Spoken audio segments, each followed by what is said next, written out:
Chapter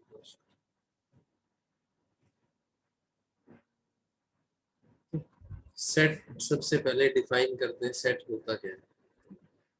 ठीक है, collection of objects. Set is a well defined collection of objects.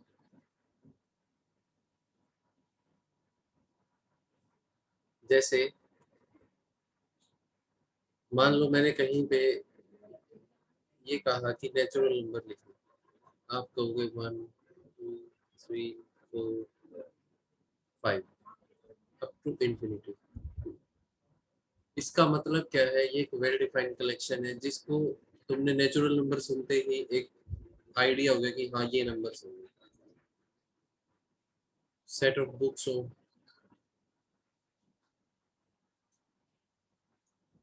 ठीक है, कोई टेबल है, उस टेबल पे कुछ सामान पड़ा है, पेन है, मोबाइल है, एक बुक पड़ी है, तो ये क्या है? कलेक्शन है उस टेबल के ऊपर जो सामान रखा हुआ है। एक वेल डिफाइंड कलेक्शन किसकी? ऑब्जेक्ट की। वो क्या कहलाता है? सेट। मैंने कहा इंटीजर, तुमने कहा -3 -2 -1 0 1 2 टू इंफिनिटी है -2। तो ये क्या है? कलेक्शन है जिसको हम ऑलरेडी जानते भी हैं। ठीक है ना? जैसे collection of prime number,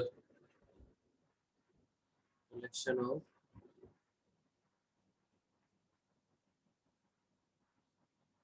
prime number less than 10। अब 10 से छोटे प्राइम नंबर हमें पता है कि क्या क्या होंगे। जैसे 2 है, 3 है, 5 है, 7 है। ये क्या है? एक वेल डिफाइंड कलेक्शन है किसकी? ऑब्जेक्ट्स की। ऑब्जेक्ट क्या है? Prime number less than 10। उसके बाद कलेक्शन ऑफ वोवल्स। तो वोवल्स की भी कलेक्शन वेल डिफाइंड है। जैसे ही आपको कोई वोवल्स कहेगा तो तुम तुरंत से बता पाओगे वोवल्स के बारे में कि ए आई ई ओ यू होते हैं। ऐसे 7 कलर्स का कनेक्शन होता है जिसे हम क्या बोलते हैं? विबग्योर के नाम से पढ़ते हैं ना।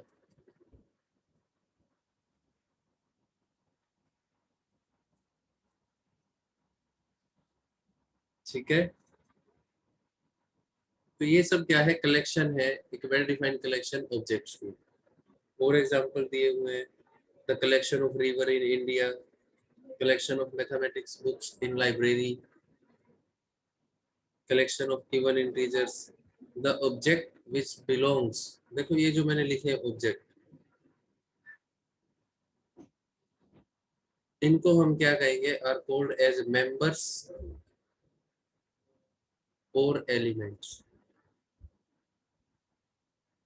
Of a set. क्या कहेंगे?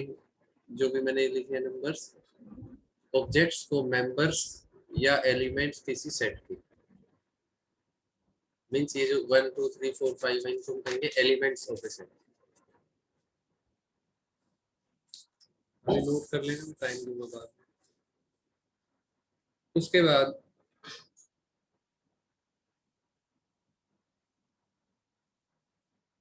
notation for sets.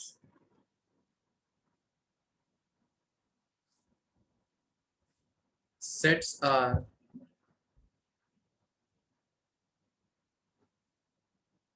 denoted by capital letters,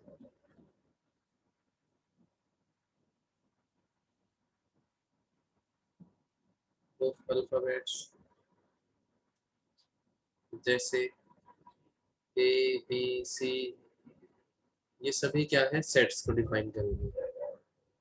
जैसे ही एलिमेंट्स ऑफ ए सेट्स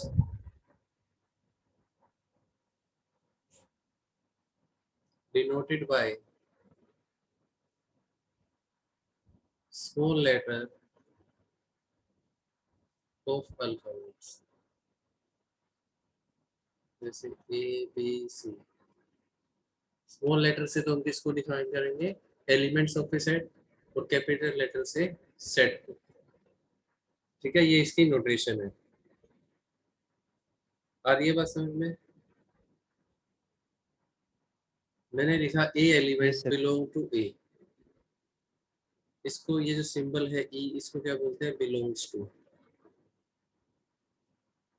ऐसे ई, ठीक है। इसके ऊपर ऐसे क्रॉस लगा होगा, ये होता है नॉट बिलोंग्स टू। तो मैंने लिखा ए एलिमेंट, ये एलिमेंट है या मेंबर है। बिलोंग किसको कर रहा है? एक सेट को, ठीक है।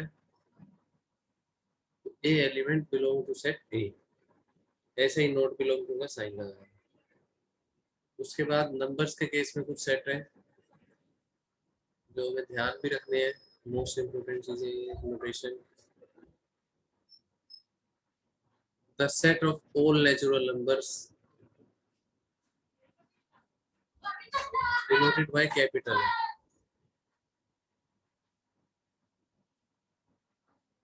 The set of all integers denoted by capital Z.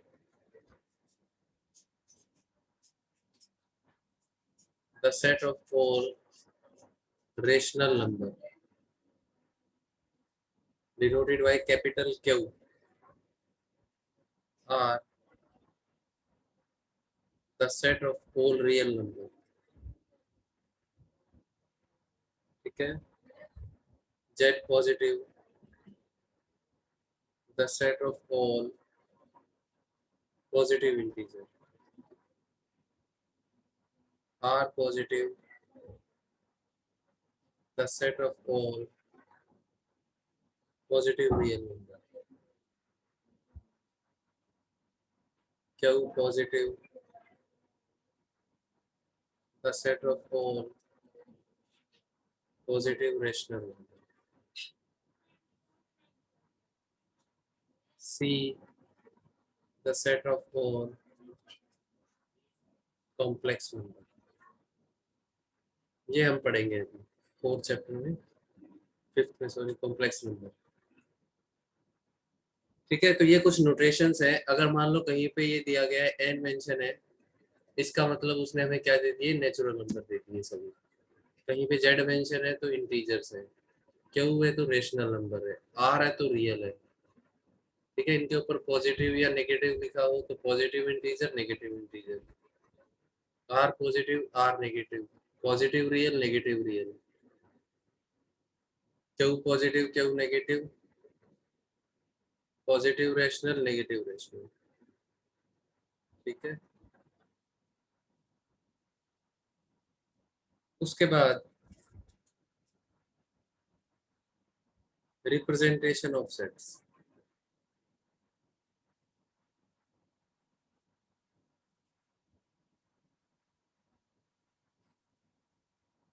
दो तरह से हम इसके रिप्रेजेंटेशन करेंगे, एक रोस्टर फॉर्म, एक सेट बिल्डर।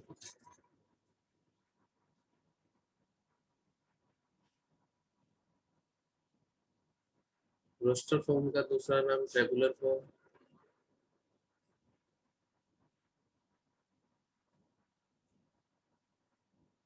इसका दूसरा नाम रूल मेथड, ठीक है। इसका तीसरा नाम क्या है? Property method.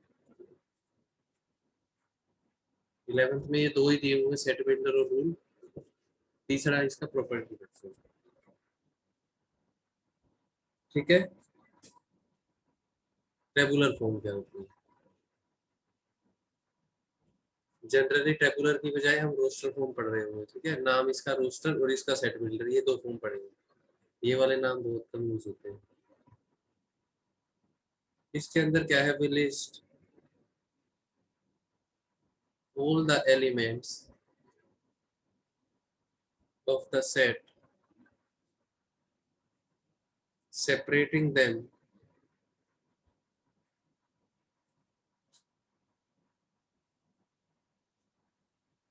by means of commas and enclosed by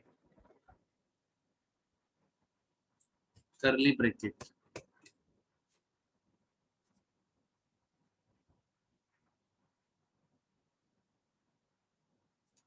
मतलब क्या है, किसी सेट की टेबुलर फॉर्म लिखनी है। मान लो मैंने कहा प्राइम नंबर लेस देन 15। मैंने इसका सेट को ये ए मान लिया, कैपिटल नंबर से, कैपिटल अल्फाबेट से डिनोट कर रहा है। तो क्या आएंगे, 2, 3, 5, 7, 11, 13। तो we list all the element of the set separated, या separating them by means of commas। every element separated by comma, हर एक एलिमेंट से कोमा से सेपरेट होगा। एंड एनक्लोज्ड बाय करली ब्रैकेट, और इस ब्रैकेट से एनक्लोज्ड होगा। ये वाली करली ब्रैकेट लगानी है। कोई एक सेट और इधर लिखता हूँ, मान लो 1 2 3 4। ये क्या एक सेट है, कैपिटल ए इक्वल टू होगा वो सेट कर्ल ब्रैकेट, और उसके बीच में जो एलिमेंट्स आएंगे वो कोमा से सेपरेटेड होंगे। ठीक है, यस। जैसे हमने कहा, मान लो सेट ऑफ ऑल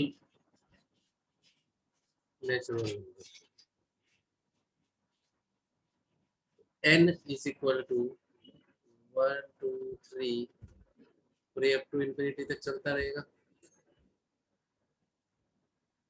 तो इसको हम क्या कहेंगे, representation of set in roster form या टेबुलर फॉर्म। एक टेबुलेट कर दिया डाटा को।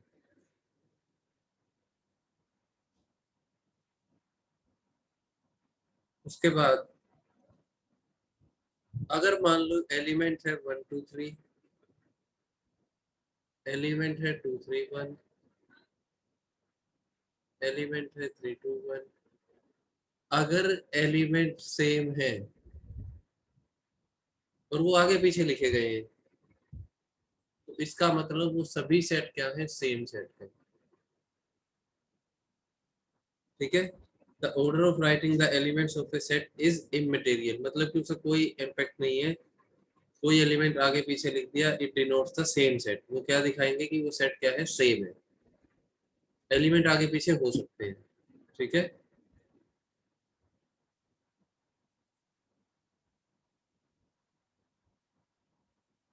ऐसे ही मान लो कोई एक सेट ए है जिसमें मुझे एलिमेंट दे दिए 1 2 2 3 4 4 5, और यहाँ पे कोई सेट दे दिया बी 1 2 3 4 5। कोई एलिमेंट अगर रिपीट करके लिखा गया तो भी सेट क्या होंगे, represent same set. It represents same set.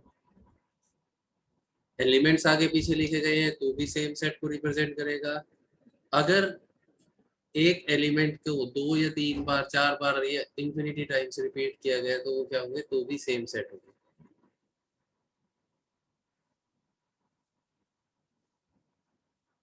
उसके बाद है सेट बिल्डर।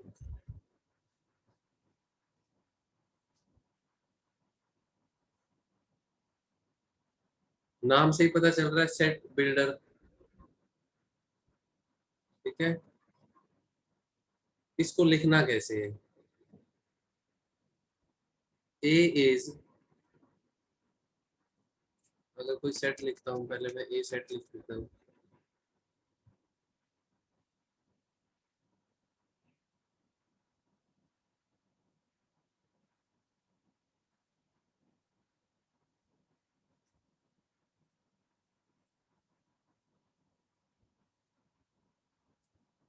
मान लो ये सेट बिल्डर फॉर्म है।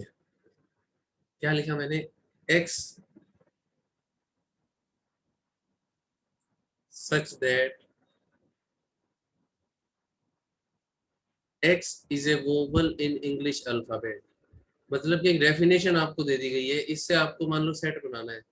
तो आपको पता चल रहा है कि x जो है वो क्या होगा, अल्फाबेट्स होंगे। कौन से? Vowels in in English alphabets, A E I O you.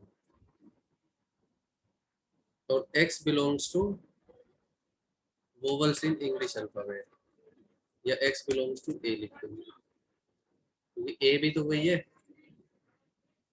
यानी कि एक ऐसी फॉर्म जिसमें हमें बता दिया गया हो कि किस रूल के हिसाब से, इसका दूसरा नाम क्या था, रूल मेथड।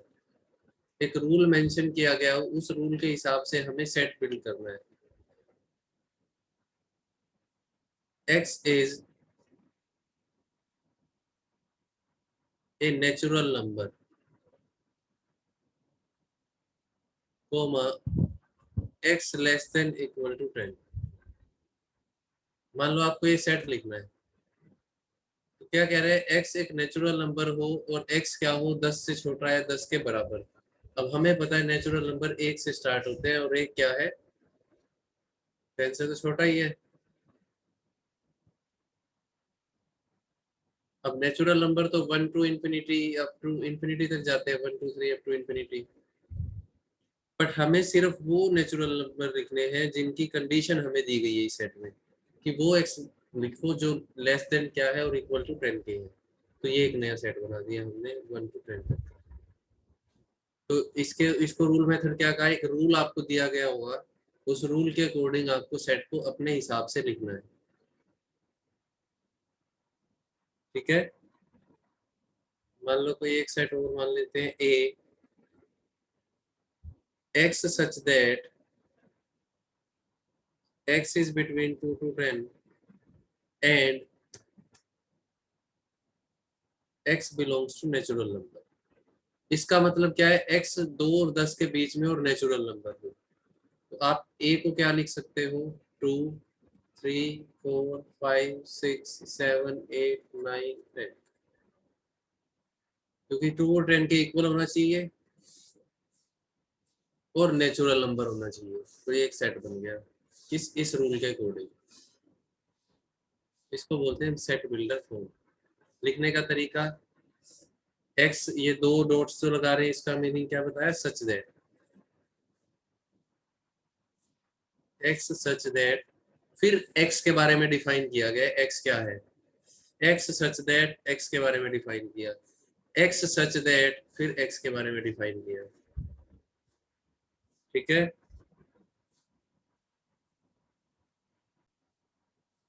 फाइनाइट सेट, नाम से ही पता चल रहा है फाइनाइट सेट का, एक ऐसा सेट जिसके अंदर जो नंबर ऑफ एलिमेंट्स हो वो काउंटेबल हो, जिसको हम काउंट कर सकें। ठीक है, if the elements of a set are finite in number, आगे आएगा काउंटेबल सेट भी, countable uncountable, then the set is called finite set। Finite set के एग्जांपल जैसे वोवल्स है, फाइनाइट है, ये काउंट काउंट कर पा रहे हो ना, जिसको आप काउंट कर पाओ वो काउंट फाइनाइट सेट है। और कोई एग्जांपल बताओ, 1 2 3 4 काउंट कर पा रहे हैं, अल्फाबेट्स हो गए सर। अल्फाबेट्स का सेट है, बिल्कुल सही बात है, फाइनाइट सेट है, 26 होते हैं, हमें पता है। ठीक है, तो उन सबको हम क्या कहते हैं, फाइनाइट सेट। नेक्स्ट है infinite set.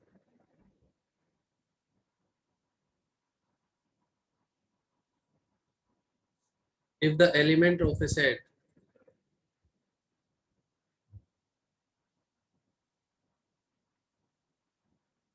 Are infinite in number, then the set is called infinite set। infinite set का example natural numbers, whole natural number, integers,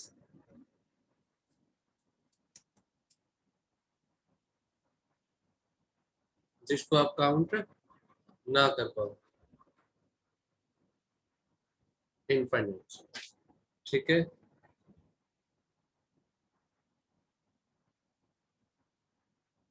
समझ आ गया?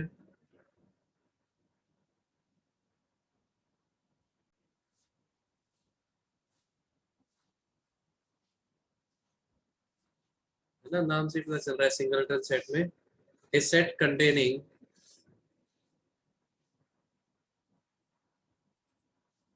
Only one element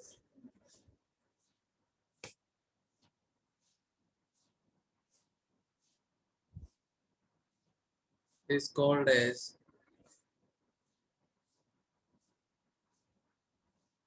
singleton set. जैसे सेट मैंने कोई लिख दिया 4,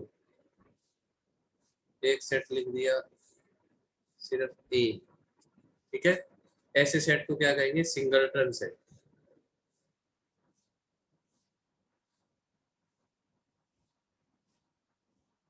अगर इसको सेट बिल्डर फॉर्म में लिखा गया है एक्स सच दैट, मान लो मैं इसे लिखता हूँ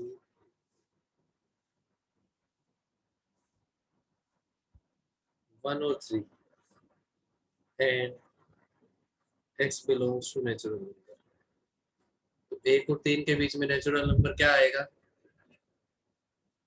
2। तो 2 क्या है? एक सिंगलटन सेट। ठीक है, नेक्स्ट है एम्प्टी सेट, नल सेट और वॉइड सेट। तीनों सेम ही है सेट, एम्प्टी, नल और वॉइड। एक ऐसा सेट जिसमें एक भी एलिमेंट ना हो, a set which contains no element is called as empty set।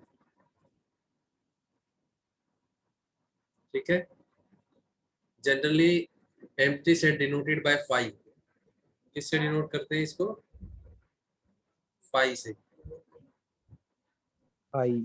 या फिर आप ऐसे सेट को ब्रैकेट लगा के छोड़ देंगे, इसमें कुछ लिखेंगे नहीं।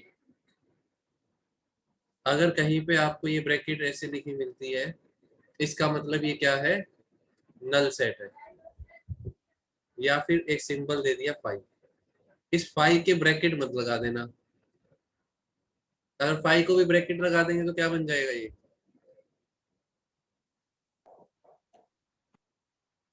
सिंगलटन सेट है। सिंगलटन बन जाएगा। ठीक है, इसलिए या तो आप सिर्फ 5 लिखेंगे या फिर ब्रैकेट लगा के एम्प्टी छोड़ देंगे, कुछ नहीं लिखना उसके अंदर। ये इसकी नोटेशन है।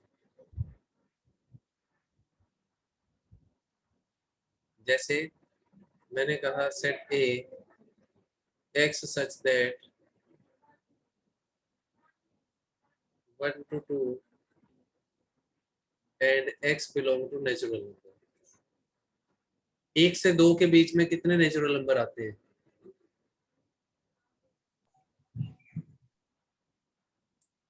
क्या सर है? सर 1 और 2 के बीच में कितने नेचुरल नंबर आएंगे? आएगा ही नहीं जरूर। इसलिए ए विल बी नल सेट या फिर ओनली ब्रैकेट। ठीक है, तो ऐसे रूल मेथड दिया होगा, कुछ आपको सोचना होगा, ये सब चीजें हैं।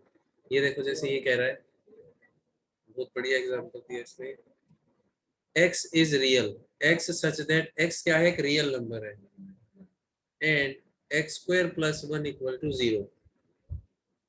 क्या x square plus 1 equal to 0 एक रियल वैल्यू आएगी?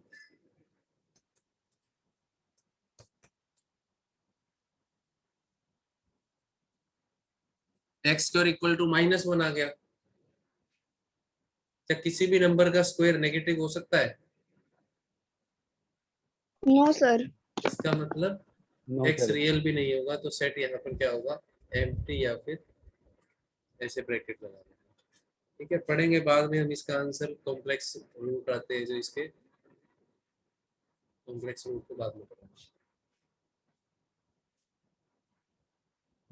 तो इसने रिमार्क्स में भी एक बात लिखी है, the set zero is not an empty set as it contains an element zero. और 5 वाली भी उसको हम क्या कहेंगे, सिंगलटन सेट कहेंगे, जो मैंने अभी बात तुमसे की थी, ये वाली। ठीक है, ये रिमार्क्स में दी हुई है इसमें बात। नेक्स्ट है इक्वल सेट्स।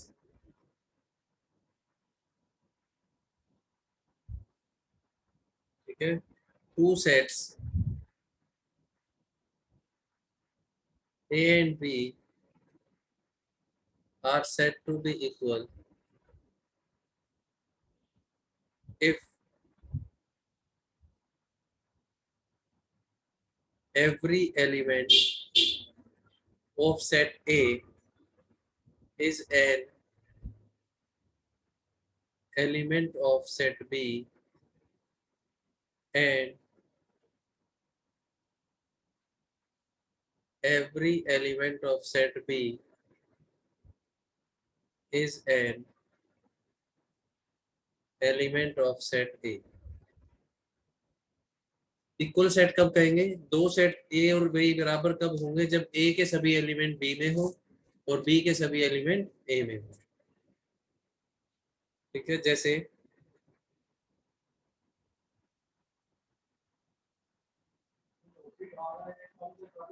अगर मान लो, अभी एग्जांपल मैंने एक 1 2 3 का भी पीछे लिखा था, 1 2 3, और इसको लिख दूं 2 3 1, तो ये सेट क्या बताए थे, सेम थे, है ना। इसका मतलब ये सेट क्या है, इक्वल। ए सेट में जो एलिमेंट है वही किस में है, बी में भी है। मैंने कहा ए सेट में जो एलिमेंट है वही बी में भी है। ठीक है, जैसे 1 2 3 है तो 1 2 3 वहां पर भी है। ऐसे ही 2 4 8 2 4 4 8 8 2। अब जो सेट ए में है, क्या वो सेट बी में एलिमेंट है 2 4 8? यस बिल्कुल है। रिपीटिशन हो, हमें कोई फर्क नहीं पड़ता कि रिपीटिशन हो रही है। इक्वल सेट के लिए अगर कोई एलिमेंट ए में है तो वही एलिमेंट किस में होना चाहिए, बी में भी होना चाहिए। अगर मान लो यहाँ 2 4 8 है, यहाँ पर 9 हो आ जाए, अब ये इक्वल नहीं होंगे क्योंकि 9 एलिमेंट ए में नहीं है, या बी का कोई एलिमेंट ऐसा है जो ए को बिलोंग नहीं कर रहा है, ए का ऐसा एलिमेंट जो बी को बिलोंग नहीं कर रहा है। अगर बिलोंग नहीं कर रहा है तो वो इक्वल भी नहीं होंगे। ठीक है, x belongs to A such that this implies x belong to B, and for each y belongs to B, this implies y belongs to A. Therefore, we can say that A equal to B. x belong कर रहा है A को और x belong कर रहा है B को, और for each x y belong to B और and y belong to A। इसका मतलब दोनों सेट क्या होंगे, इक्वल होंगे। कर लो ये भी नोट।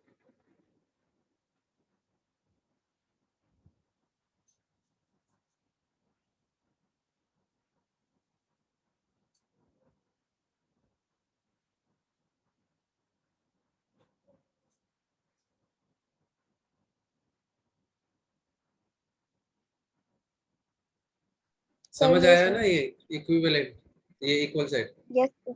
क्योंकि इक्वल और इक्विवेलेंट सेट में डिफरेंस रहेगा। अभी इसके बाद करा रहा हूं आगे। उसके बाद है टॉपिक का नाम cardinal number of a finite set.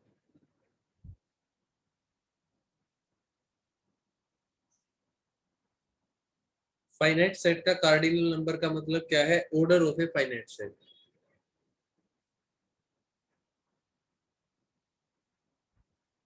मान लो कोई ए सेट दिया है,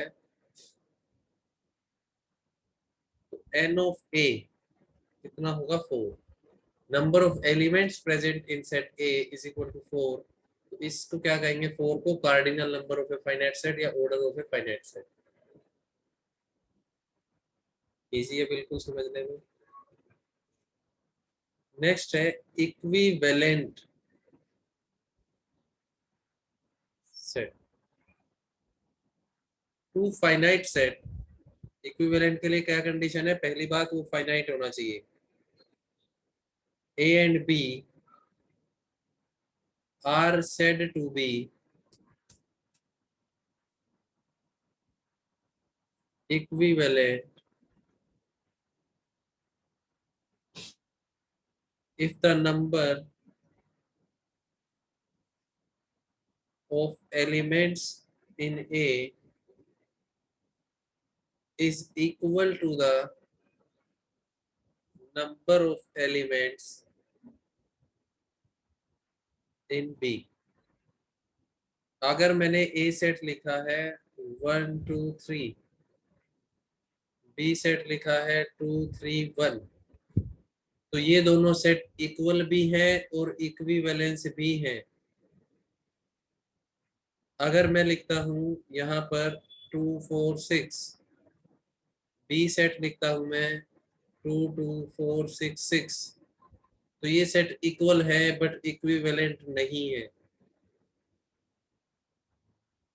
इक्विवेलेंट सेट कब होंगे? जब एक सेट के एलिमेंट दूसरे सेट के अंदर एलिमेंट, जो नंबर ऑफ एलिमेंट्स होंगे वो सेम होने चाहिए। ये सेट क्या है? इक्वल भी है और इक्विवेलेंट भी है।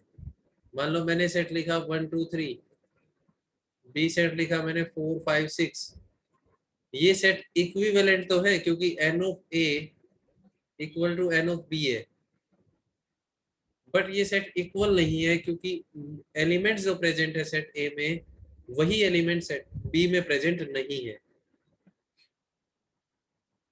आ रही है दोनों में बात समझ में?